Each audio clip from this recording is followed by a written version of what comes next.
So this morning, I'm gonna kick off a 2-week message series that I've been writing together with Kirk Goodman. Some of you know Kirk. He spoke while I was away. Wonderful man. And the theme of this message is learning to listen. Learning to listen. When I thought about the season we're in, we are in a season right now where everyone has an opinion. Does anyone notice this? Where everyone is saying their piece, where everyone is posting their piece on Instagram and Facebook, and there's division like I've never seen.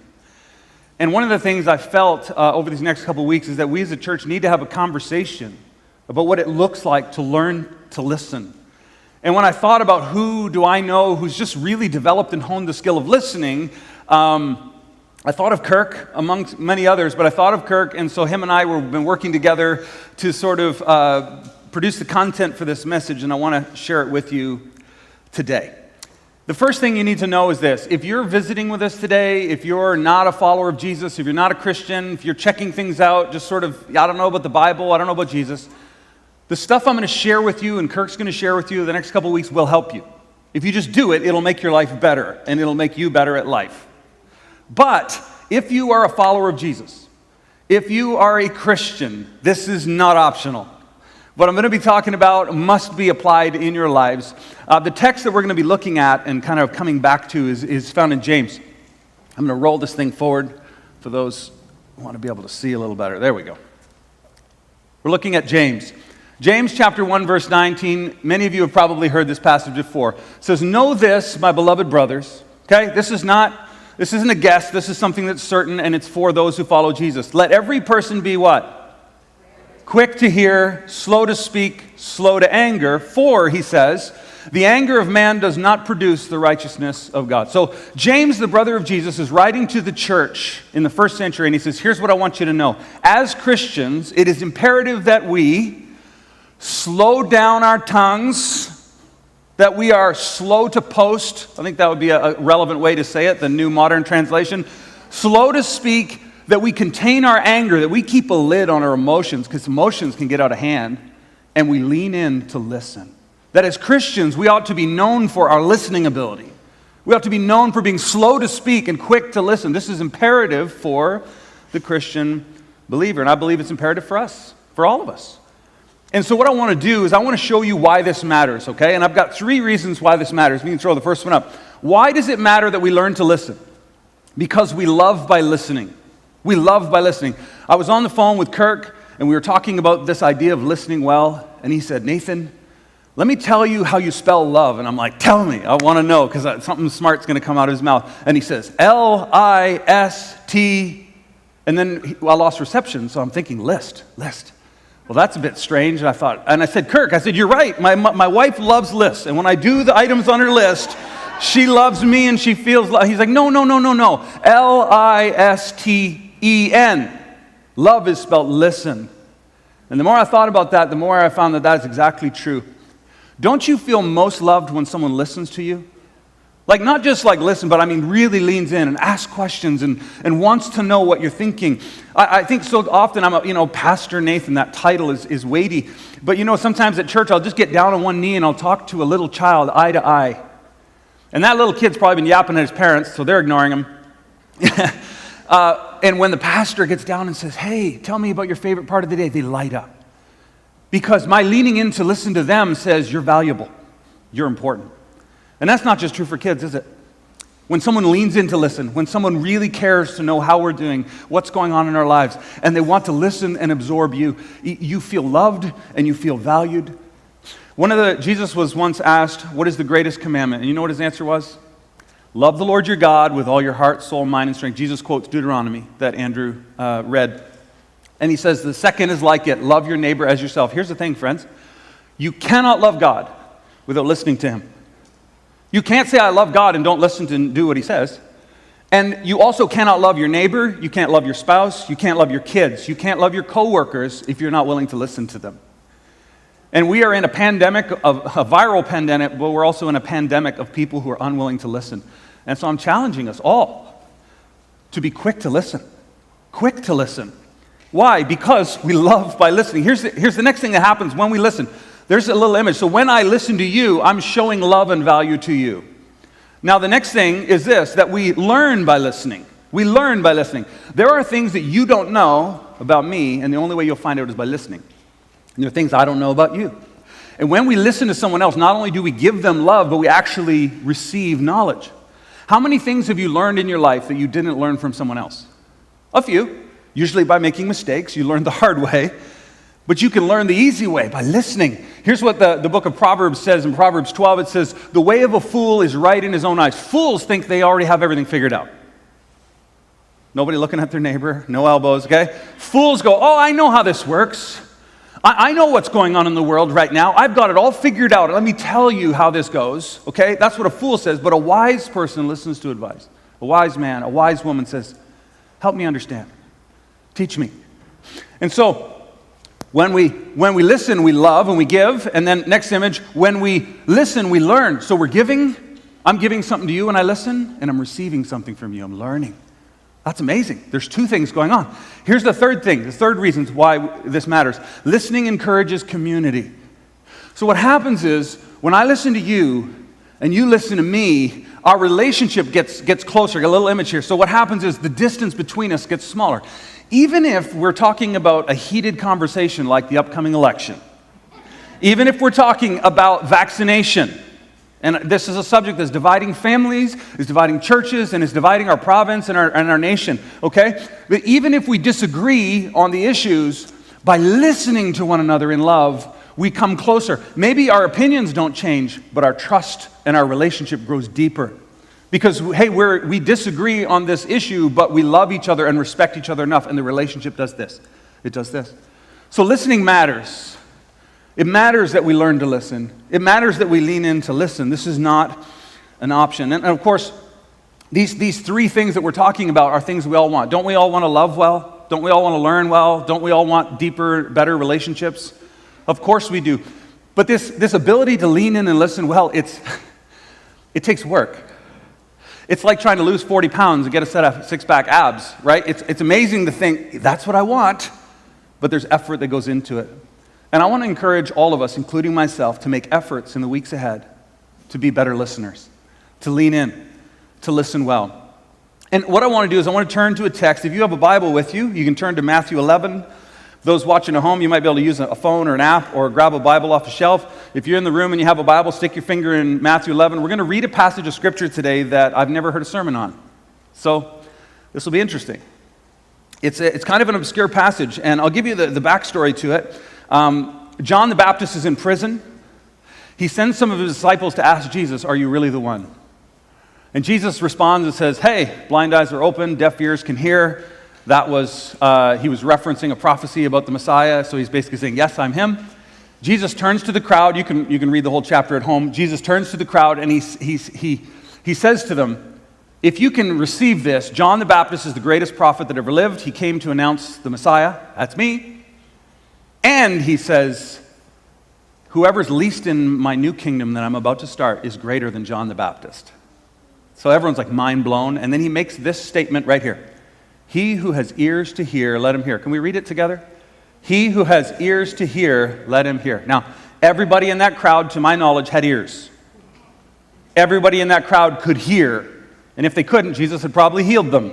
Because he just sent a message saying, look, the ears are open. So everybody's hearing him, but Jesus is like, everybody's not hearing me. Do you realize it's possible to hear somebody and not hear them? Some of you, you're like, yeah, I have family. Yeah, we just had a family reunion. My wife, my husband, right? My kids don't like. It's possible to hear the words, and it goes over your head. It's possible to hear the words and understand, but reject what's being said and oppose it. So Jesus is like, look, I'm speaking. You're not hearing. What's so fascinating about this is what comes next. Take a look at the next verse. Jesus goes into this right after he says, he who has ears to hear, let him hear. He says, but what shall I compare this generation? I think the generation Jesus was talking to is not that different than the generation we're living in right now. What shall I compare them? It's like children sitting in the marketplace and calling to their playmates. Here's what they say. We played the flute for you. We played a happy song, and you didn't dance. We sang a dirge. For those that don't know, it's like a sad funeral song, really sad, minor key, okay? And you didn't mourn. Jesus says, John came neither eating nor drinking, and they said, he is a demon. So John was serious, didn't socialize, wasn't friendly. He was like, repent of your sin. Hey, fix your life. Get right. And everyone was like, whoa, he has a demon. Jesus comes the exact opposite way because they didn't like John. So it says, Jesus, the Son of Man, came eating and drinking. He's like social. He's going to weddings. He's going to parties. He's sitting down, meeting people, being friendly, telling jokes. And they say, look at him, a glutton and a drunkard, a friend of tax collectors and sinners. Yet wisdom is justified by her deeds. Jesus says, in time, John will be proven to be the prophet he's claimed to be. I will be proven to be the Son of God. This is the point Jesus is making through this whole text. He's like, the problem isn't John and his seriousness, right? Some Christians are like that. Get your life right. It's like, the problem wasn't John. The problem wasn't Jesus, who was friendly and social and had a cup of wine on occasion. He's like, that's not the problem. The problem is you. The problem is your ears. The problem is you're not listening. The problem is there's a hard heart in there. The problem isn't that you want it this way or you want it that way. The problem is you want it your way. And to that we all say, ouch. Because there's a little bit of that in all of us. Jesus is looking at the crowd and saying, listen, there is a problem, and the problem is with our hearing. Did you know that when we listen, everything that we hear passes through filters? Did you know that? I mean, you can't see them, but there's filters going on. So when you listen to somebody, you listen through the filter of culture. You listen through the filter of your family you were raised in and the way they spoke and what they valued. You listen through the filter of language. You listen through the filter of your personality. You listen through the filter of your history. That's a lot of filters.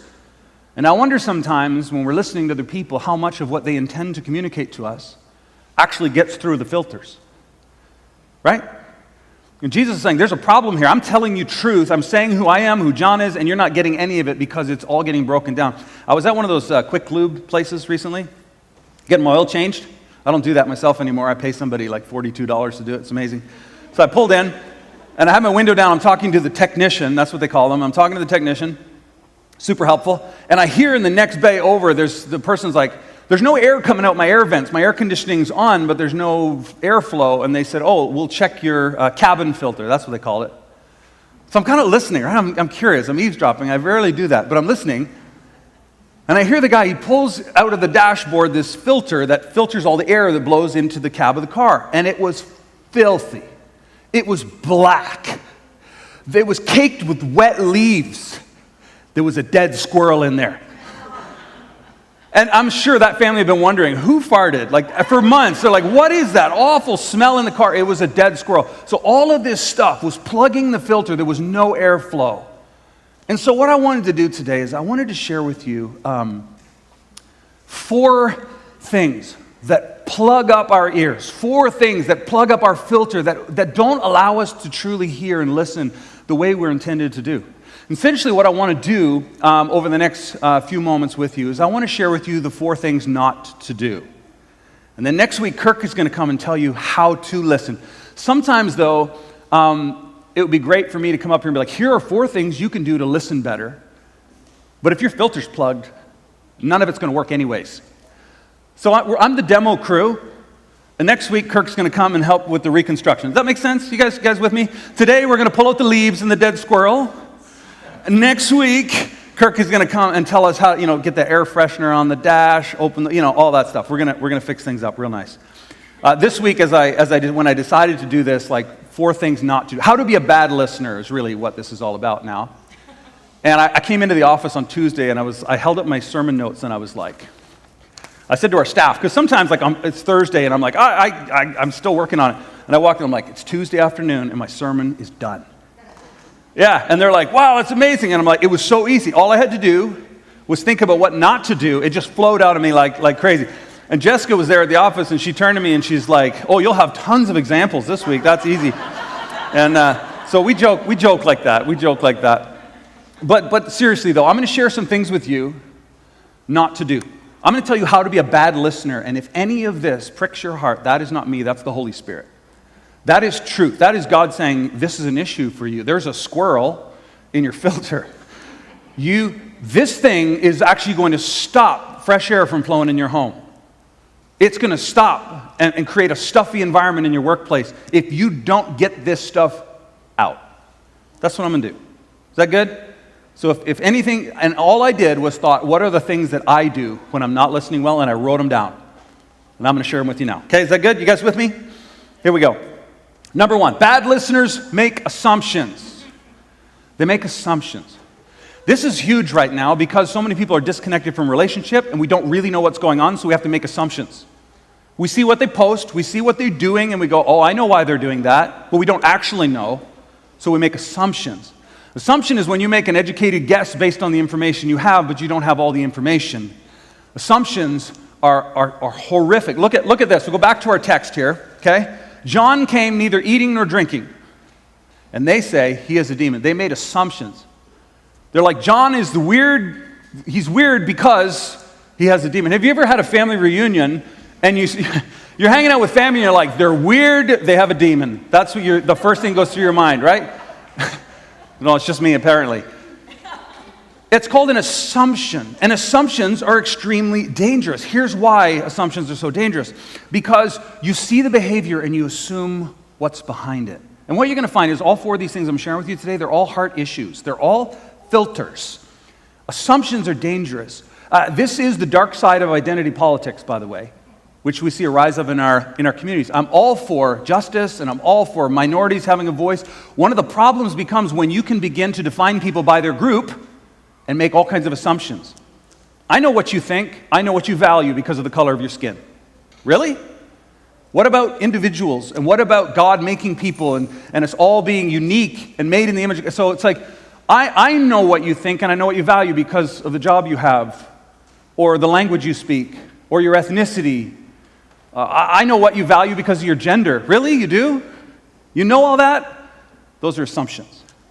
And instead of getting to know the individual, instead of seeking to understand, we go, I don't need you to tell me anything. See, I can close my ears because I already know who you are. Do you see the danger in that? That is happening in our culture right now in epic proportions. And as a church, we need to lead the way in stopping that. We need to lean in to listen to individuals and people, to hear their stories and not make assumptions based on what we can see on the outside. Is this making any sense to anybody? If this is touching anybody's heart, just allow God to do His work. I'm telling you, this is assumptions. Bad listeners. Here's number two. Bad listeners seek to control. And I've done this so many times. That's why this sermon was so easy. Sometimes I find myself listening, and I know no one else would do this, but I find myself listening to somebody, and the whole time they're talking, I'm coming up with my next point and argument. It's quiet, so I assume a few of you are like, yeah, I've done that before, right? And you're like, I'm sorry, what did you say? I was still debating your argument from 3 things ago, right? So it's like you're going like that. Or when I was in grade school, we used to play this game called Double Dutch. Double Dutch, you guys ever play that? And you got 2 skipping ropes, so you got to time it just right. And I remember what it looked like to be the person waiting to get in, and you're like, no. And sometimes we do that when we're listening. You're listening to somebody, and you're waiting for them to take a long enough breath for you to jump in and take control and say what you want to say. Am I the only one who's played Double Dutch in a conversation? Okay. You're waiting for your opportunity to say what's on your heart, to say what you think, and to control the conversation instead of listening. See, good listeners will leave space and draw more out of the other person, not jump in to put their 2 cents in. So I'm feeling conviction right now. I don't know about you guys, but I'm feeling conviction. It's like, oh wow, I do that. I seek to control sometimes. Sometimes I'm listening and I'm looking for a hole in the other person's argument, right? And it's control. Look at this. Look at the text. Let's go back to the text. Jesus says, this is the attitude of the generation then, and I believe it's a problem today as well. We played the flute for you and you didn't dance. We sang a dirge and you didn't mourn. Jesus is like, this is about control. You want John to do it your way. You want me to show up your way. This is all about you, and it's all about control. And I'm not dancing. And I'm not crying on cue. Understand, when we seek to control people, we can't listen. It's like leaves plugging up the filter, and everything they're saying to us is getting muffled out by our desire to control them. Here's the third thing. We're going to try and move through these quick. How to be a bad listener. Number 3, overreact. When someone tells you something, overreact. Now, this is actually a form of manipulation. I learned this as a little kid. I could overreact and get what I want because my parents, my grandparents would be like, oh, we're so sick of this kid whining. Here, have what you want. So an overreaction was actually a way to control other people. And I've never seen a time when people are overreacting more than right now.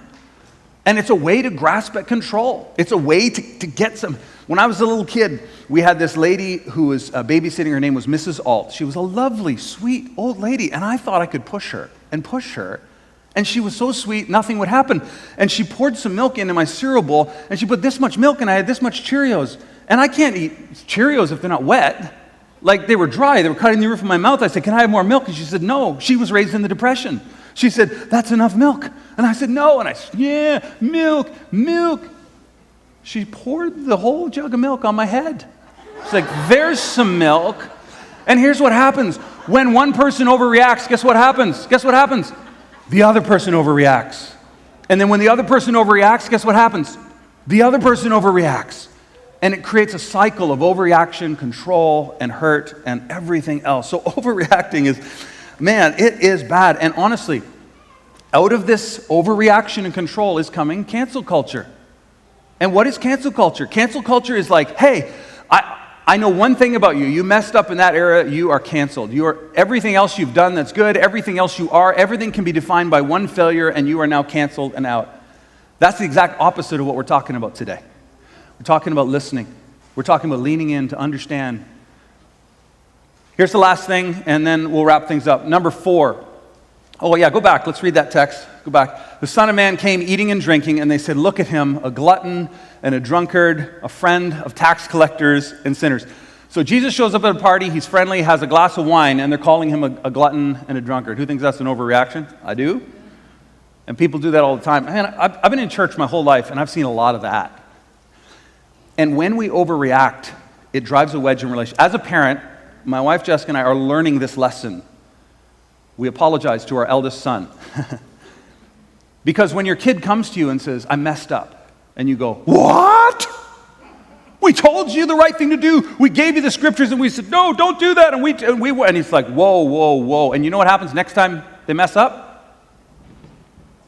Relationship is severed. It gets awfully quiet. And that's the danger. And the church has done that. Someone messes up, instead of coming around and loving them and supporting them and really understanding, it's like, you're out. And it drives a wedge in relationships. So overacting is not the thing. Here's the last one. Let's get to the last one. Bad listeners make everything about themselves. And this is really what it all comes down to, right? Am I listening for your sake or mine?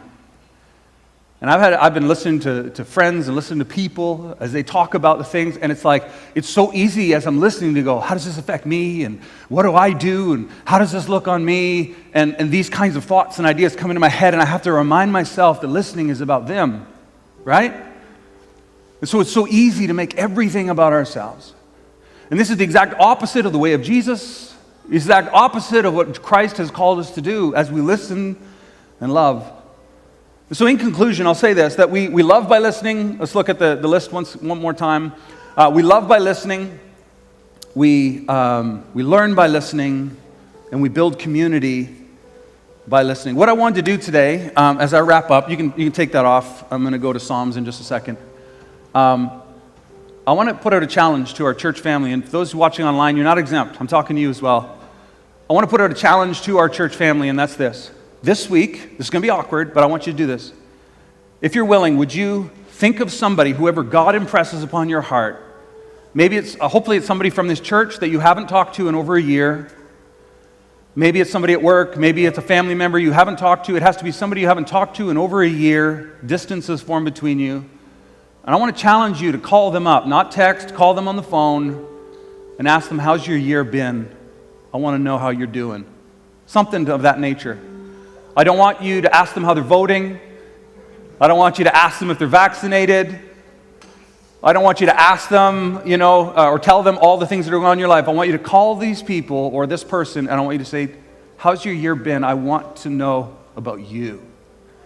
And my guess is that when they're done sharing, they'll ask you the same question, and this will begin to happen in relationships. And it doesn't happen quickly, and it doesn't happen overnight, but when we take one step towards another person to love by listening, by bending forward and leaning in to hear, something changes in the atmosphere. And again, we're not fixing all these issues that are in our world, but we can listen and we can lean in, and that's the posture. I want to share one passage of Scripture, and then I'm going to pray for us. This is a verse that I read about 20-some years ago, and I wrote a song on my guitar about it. I'm not singing it, sorry. Found in Psalm 116, and it says this: I love the Lord because He hears my prayers and answers them. And I remember reading that and thinking, wow, the God of heaven hears me. But look at the next verse. This is what really grabbed my attention. Because He bends down and He listens. Now I want you to consider something. The God of heaven knows what you're thinking. He knows what you've done. He knows your opinions. There's no reason for Him to listen to you. But He bends down and He listens because He loves you.